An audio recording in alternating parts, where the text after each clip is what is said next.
मानी मानदा श्री विठल दास माथुर मुकुट। माथुर माने मथुरा के चौबे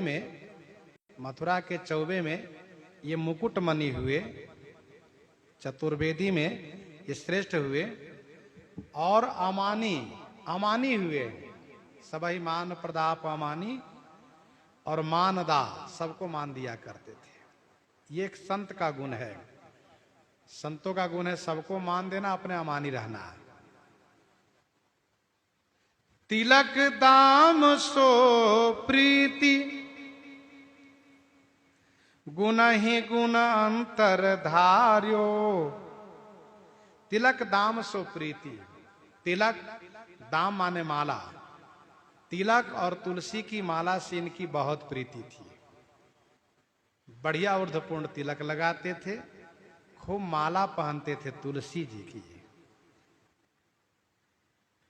गुण ही गुण अंतर धार्यो।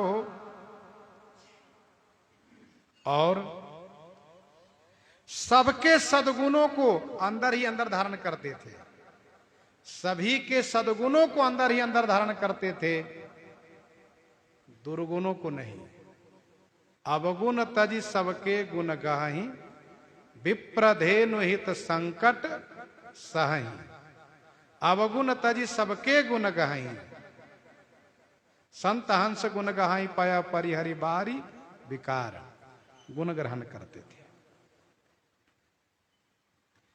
आए मेरे नंद नंदन के प्यारे, माथे तिलक मनोहर बानो, त्रिभुवन के उजियारे। हृदय कमल के बीच विराजे, श्री ब्रजराज दुलारे। ना जाने कौन पुण्य प्रगट भे, मेरे घर जो पधारे। परमानंद करे नेवछावर, बार बार बलिहारे। इस प्रकार से बड़े खुश हो जाते थे। जब कोई तिलक वाले को देखते थे, माला वाले को देखते, खुश हो जाते, आ गए भगवान के स्वरूप आ गए। तिलक माला धारण करने पर भगवान का स्वरूप माना जाता है। एक सबसे बड़ी बात, अपने आप को अमानी रहकर बन के रहना, दूसरों को मान देना। तृणादपि सुनुश्चेन तरोरपि सहस्नुना, अमानिना मान देना, कीर्तनीय सदा हरि। ऐसा होना चाहिए। भक्तन को उत्कर्ष जन्म भरी रसन उचार्यो। भक्तन को उत्कर्ष, भक्तन को उत्कर्ष, भक्तों का उत्कर्ष माने बड़प्पन। भक्तों के जस, भक्तों की कथा, भक्तों के चरित्र। जन्म भरी रसन उचार्यो, जीवन पर्यंत अपनी रचना से गायन किए। सब संतनि निर्णय कियो, मथि श्रुति पुरानी इतिहास। भजबे को दुई सुघर, कई हरि कई हरिदास। भगवान का गुण गाओ या भक्त का गुण गाओ, बात एक ही है। दोनों का गाओ तो और बढ़िया बात है, क्योंकि मोहि सहित शुभ की रति, तुम्हारी परम प्रीति जो गाई है। संसार सिंधु अपार पार, प्रयास बिनु नर पाई है। भक्तन को उत्कर्ष जन्म भरी रसन उचार्यो। सरल हृदय संतोष जहां तहां पर उपकारी। स्वामी श्री नाभा गोस्वामी जी कहते हैं, सरल हृदय, इनका हृदय बहुत सीधा था। सरल स्वभाव नमन कोटि लाई, जथा लाभ संतोष सदाई। सरल स्वभाव छुअत छल नाही। इतना सीधा हृदय हो, कोई छल कपट न हो, निश्चल हृदय, सरल हृदय। संतोष, हमेशा संतोष रहना, संतुष्ट रहना। 8 जथा लाभ संतोषा, सपने नहीं देखे परदोषा। और परोपकारी, हमेशा परोपकार करना, भलाई करना। अष्टादश पुराणेषु व्यासस्य वचनम द्वयम् परोपकारः पुण्याय पापाय परपीडनम्। परहित सरिस धर्म नहीं भाई, परपीड़ा सम नहीं अधमाई।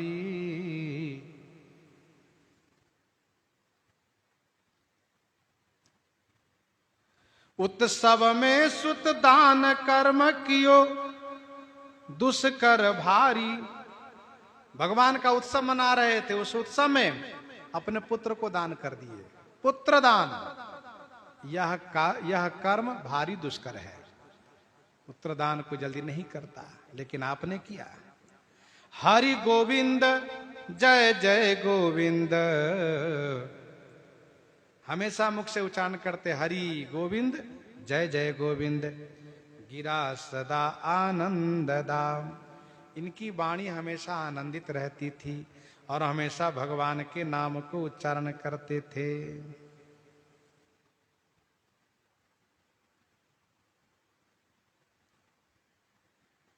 ये श्री विठल दास जी किनके पुत्र हैं, इसके बारे में परिचय श्री स्वामी प्रियदास जी दे रहे हैं। भाई ओ भय माथुर सुराना के उपरोहित है, लरे मरे आपस में जियो एक जाम है। भाई उभे माथुर, मथुरा के चतुर्वेदी दो भाई थे पंडित जी, और ये दोनों महाराज राणा के उपरोहित थे। राजस्थान के राणा के उपरोहित थे। दोनों बड़े योग्य पंडित थे, विद्वान थे, इसलिए राणा के द्वारा इनको बहुत पर्याप्त धन मिलता रहा।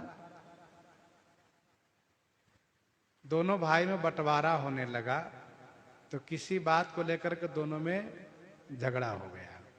दोनों भाई लड़ गए। दोनों लड़ गए तो दोनों लाठी उठाए, दोनों एक दूसरे पर प्रहार किए। स्वामी प्रियदास जी कहते हैं ये धन का दोष है। वैसे धन का नाम तो है अर्थ, लेकिन ये है बहुत अनर्थ रूपा। धन के कारण ही सारी समस्या है। आप कोर्ट कचहरी में जाइए तो प्रायः धन को लेकर ही बवाल है। उसको मार दिया, क्यों? धन के लिए। अमुक व्यक्ति इस न्यायालय में क्यों आया है? कहा जमीन विवाद के लिए। तो ये मार काट, धन संपत्ति, यही मामला वहां है। केवल इसी के लेकर लड़ाई है सब जगह। ब्रह्म ज्ञान बिनु नाड़ी नर, गोस्वामी जी ने कहा ब्रह्म ज्ञान बिनु नाड़ी नर, करें दूसरी बात कौड़ी लागी लो बसा, करें विप्र गुरु घात। तो दोनों भाई लड़ गए। दोनों भाई बहुत झगड़ा किए, एक दूसरे पर इतना प्रहार कर दिए कि दोनों चुटा गए।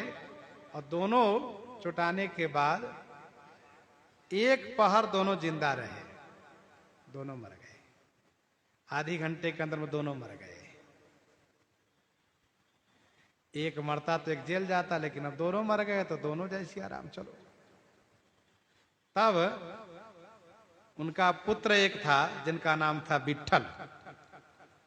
वो 10-12 साल का था। देखा पिताजी और चाचा जी धन को लेकर के इतना लाठी चलाए कि दोनों स्वर्गवासी हो गए।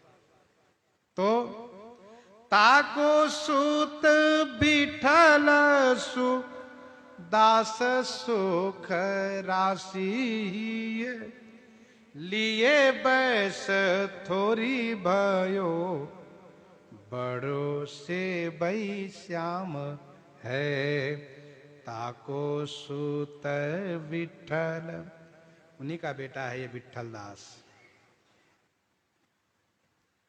पिताजी चाचा जी दोनों मर गए तो इनको बड़ा वैराग्य हुआ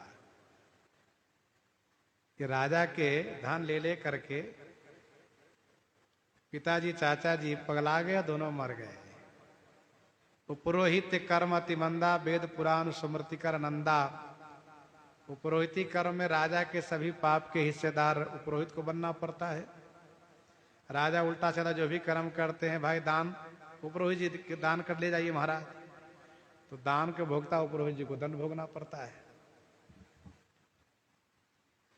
विठल दास ने सोचा कि मैं ये पुरोहिती कर्म नहीं करूंगा, मैं नहीं जाऊंगा राणा के पास।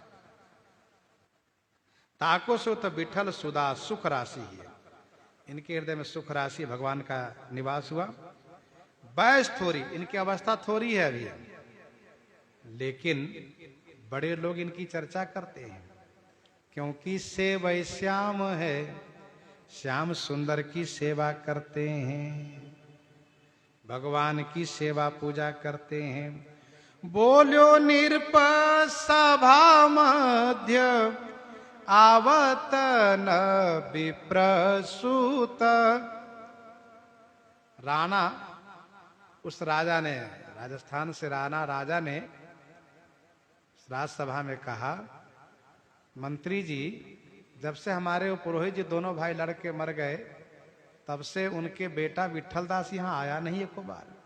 कहा महाराज नहीं आया? अरे हमारे पुरोहित जी के लड़का है, आखिर हमारे वही तो पुरोहित हैं, उनको बुलाओ लाओ। बोलो नृप सभा मध्य, आवत न विप्रसूत। क्षिप्र लय के आवो, क्षिप्र माने शीघ्र लेकर आओ।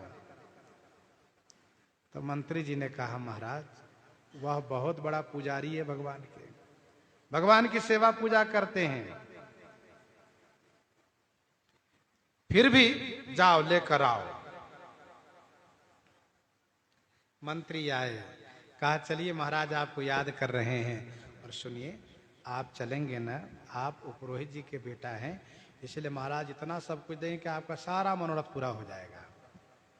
तो विठल दास ने कहा, पूजे काम है, मेरी सभी कामनाएं पूर्ण हो गई है, मुझे कुछ चाहिए नहीं, मुझे कुछ नहीं चाहिए, जा ही न चाहिए कबहू कछु, तुम सन सहज सने।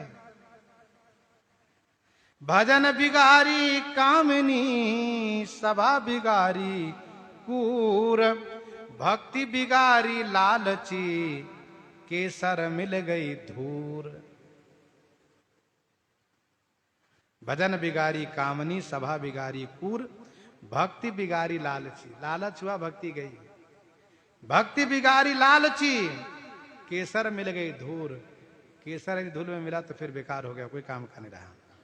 राम श्याम घन हिये बस्यो, राम श्याम घन हिये बस्यो, सोई जन धनवान, ताहिन आशा और की, देत प्रेम को दान।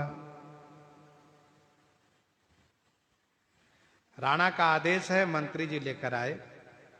फेरी कई बुलायो, फिर भी बुलाया राणा ने, और कहा कि आप भजन ही करें, मेरे यहां एक रात जागरण करें, भजन करें। फेरी के बुलायो, करी जागरण याही ठौर, काहू समुझायो गावई, नाचे प्रेम धाम है। किसी ने राणा को समझा दिया है कि ये बड़े प्रेम में उन्मत्त होकर के नाचते गाते हैं। तब राणा ने कहा कि आज रात्रि जागरण यही हो और आप यहीं पर भजन कीर्तन करें, हम प्रेम से वह भजन कीर्तन देखना चाहते हैं। लेकिन है राजा, राजा पर कहीं विश्वास नहीं करना चाहिए। भूप सुसेवित बस नहीं लेखिए, राखिए नारी यद्यपि और माही, जुवती शास्त्र निरपति बस नाही। राजा कब क्या चाल चल जाए, कौन नीति चल दे, कुछ नहीं कहा जा सकता। वही हुआ, राणा को किसी ने कान भर दिया, राणा कुछ और चाल चलने जा रहे हैं। सो प्रसंग आगे श्रवण करेंगे। इन्हीं के साथ आज सीताराम सीताराम सीता राम सीताराम।